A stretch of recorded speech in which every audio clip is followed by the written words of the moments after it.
Hey everybody, in this video I'm going to show a quick and easy airbrush booth that you can set up for yourself, or airbrush station. All I used was a cardboard box and a hobby knife or an X-Acto knife. Don't mind the paints on the disc. So what you first want to do is find yourself a cardboard box. I just grabbed one that was going to get recycled, and I recycled it. This is probably going to be hard to see, but there you go. Here's the bottom of the box. As you can see up here, this is where the flap would have been, and all I did was I took this X-Acto knife, which broke in my hand while I was doing it. You see in some of my other videos I've talked about I have a very strong grip and I don't realize how much strength I'm using and I break things. This is a bad habit of mine. But so what you do is you just take the knife and you go along the area in which the fold flaps and you just go through it a couple times until you go all the way through. And you do that to every side of the box. And the bottom is here. As you can see, I'm tilting the bottom up to you. So the bottom is actually the back of your booth. And what I did was I had to take, because these weren't stuck on, I had to take tacky glue, and I took some super glue and I mixed it. And I just put it on these panels and I put some heavy stuff on both panels so they would stick. And then what you're also going to do is for all these seams here, the corners, and this particular box had a seam that ran along one corner as well. You just take packing tape and you just fill that up real good with the packing tape. So this way no paint for any reason has the ability to come out these things or at the bottom. Now I did not completely take off the one side. As you can see into the box. I'm not sure how well this is going to translate here in the video. But as you can see here, what I did is this is the side panel. And I left a bit, about 2 inches of it, because you're not going to need the whole area to be cut out to airbrush. You're probably going to be more back here when you're airbrushing.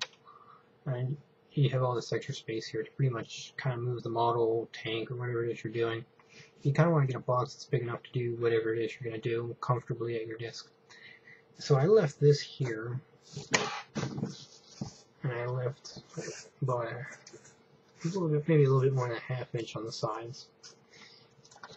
And that gives the box stability. It makes it a much stronger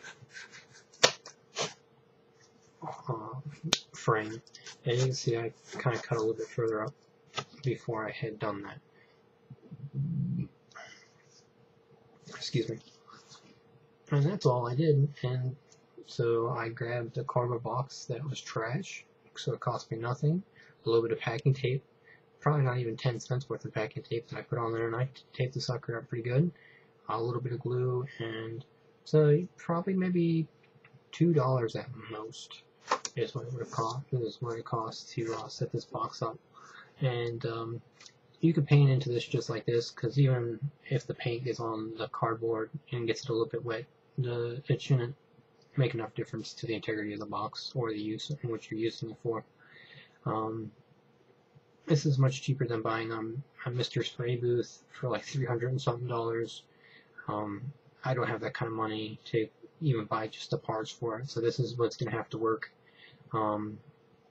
Make sure you get a respirator mask from Lowe's or Home Depot, whatever it is that's around you, Ace Hardware, so you don't breathe in anything.